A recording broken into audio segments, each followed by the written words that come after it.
আসসালামু আলাইকুম ও রহমতুল্লাহি ওয়া বারাকাতুহু। সম্মানিত প্রিয় দিনী ভাই বন্ধু সকল, পর্দার আড়ালে থাকা মা ও বোনেরা, আজকে আমি আপনাদের মাঝে 4 রাকাত ফরজ, সুন্নত বা নফল নামাজের পদ্ধতি সুন্দরভাবে বলে দেবার চেষ্টা করব।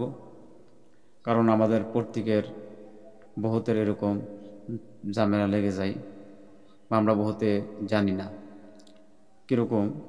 আমরা যে 4 রাকাত ফরজ নামাজ পড়ি, ফরজ নামাজের মধ্যে যেরকম প্রথম 2 রাকাতের মধ্যে আলহামদুর সাথে যে কোনো একটি সূরা মিলাই, তারপরে আরও যে লাস্টে 2 রাকাত নামাজ থাকে বাকি, এই 2 রাকাতের সাথে আমরা সূরা ফাতিহার সাথে বেলেগ একটি সূরা মিলাই না, অকল কি সূরা ফাতিহায় পড়ে আমরা রুকু সিজদা করে নিই। এরকম বেরিবন্ত আমাদের প্রত্যেকের লেগে যায় যে 4 রাকাতের মাঝে কেউ সূরা ফাতিহা সাথে অন্য একটি সূরা মিলাই, আবার কেউ মিলাই না। এরকম ঝামেলা আমাদের প্রায় প্রত্যেকেরই আছে। যারা না জানি, আজকে আমরা সুন্দরভাবে জেনে নেব ইনশাআল্লাহ। তা আসুন বন্ধুগণ, ফরজ, সুন্নত ও নফল নামাজের পদ্ধতি। 4 রাকাত সুন্নত, ফরজ আর নফল নামাজের নিয়ত বেলেগ বেলেগ হলেও পদ্ধতি একই। 4 রাকাত ফরজ, নফল, সুন্নত, 4 রাকাত নফল নামাজও থাকে, তো এগুলার নিয়ত বেলেগ হলেও কিন্তু পদ্ধতি, নামাজের যে ভিতরের কায়দাগুলা বা তফসি, এগুলা একই। কিন্তু ফরজ 4 রাকাত প্রথম 2 রাকাত সূরা ফাতিহার লগত অন্য সূরা মিলাবো লাগে, মিলান লাগে। আর শেষের 2 রাকাত অকল সূরা ফাতিহা পড়িলেই অন্য সূরা পড়িব না লাগে।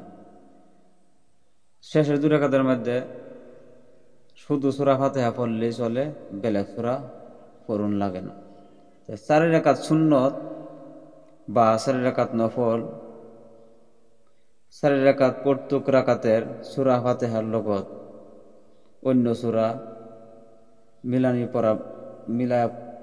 মিলায়া পড়তে লাগে।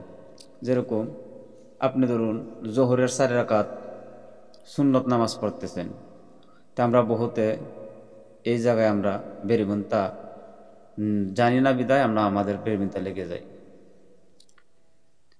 আপনি ধরুন 4 রাকাত জোহরের সুন্নত নামাজ পড়তেছেন, প্রথম 2 রাকাতের মধ্যে আপনি সূরা ফাতিহার পর যে কোনো সূরা মিলাইয়া নিলেন, তারপরে যে লাস্টে আরও 2 রাকাত, এই 4 রাকাতের মাঝেই সূরা ফাতিহার সাথে সূরা মিলাইতে হবে।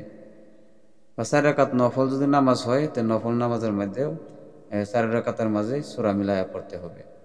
শুধু যদি ফরজ নামাজ হয় 4 রাকাত, যেরকম জোহরের 4 রাকাত ফরজ আছে, এশারের 4 রাকাত ফরজ আছে, আসরের 4 রাকাত ফরজ আছে, তো এই 4 রাকাতের মাঝে মাগরিবের 3 রাকাত আছে, 3 রাকাতের মধ্যে 2 রাকাতের মাঝেই আপনার যদি আপনি সূরা মিলান, লাস্ট রাকাত সূরা ফাতিহা শুধু পড়লেই হবে। তো এরকম 4 রাকাত ফরজ নামাজের মাঝে খালি শুধু সূরা ফাতিহা, লাস্ট 2 রাকাতের মধ্যে সূরা ফাতিহা সিঙ্গেল পড়লেই হবে। এর সাথে সূরা না মিলালেও মিলাবার কোনো জরুরত নেই। 4 রাকাত সুন্নত বা নফল যদি হয়, তাহলে আমাদের 4 রাকাতের মাঝে সূরা মিলিয়ে পড়তে হবে বা রুকু সিজদা করতে হবে। আশা করি সুন্দরভাবে আমরা বুঝতে পেরেছি। আমাদের এরকম ঝামেলা ভুল বেশিরভাগ মা বোনদের বা ভাই বন্ধু যারা আছেন, তাদের এরকম নামাজের কলকবজা পরিপূর্ণভাবে জানি না। তাই আমরা জেনে নেবার চেষ্টা করব। কারণ যদি আমরা নামাজ পড়ি বেরিবিনতা লেগে যায়, তাহলে আমরা শর্মে অন্য কারো কাছে আমরা ফুল জিজ্ঞাসা করি না। বা আমরা এরকম বহুত আছি, আমরা আজকে তো এই যে একটি কিতাব যে দেখছেন, নামাজ শিক্ষা বললেই হয়, এরকম একটা কিতাব যদি আপনি কিনে আনেন তাহলে পড়তে পারবেন। বহুতে পড়তে পারি না, তাই আমি সুন্দরভাবে আপনাদেরকে আমি আমার এই চ্যানেলের মাঝে দিয়ে দিছি। যদি ভিডিওটি আপনাদের কাছে শুনে ভালো লাগে, তাহলে লাইক করুন, কমেন্ট করুন, বেশি বেশি করে শেয়ার করে অপর মা বোনদেরকে জানার ও শেখার সুযোগ করে দিন।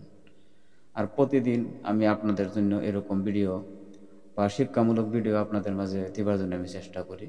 আমার জন্য দোয়া করবেন। আসসালামু আলাইকুম ওয়া রাহমাতুল্লাহি ওয়া বারাকাতুহু। খুদা হাফিজ।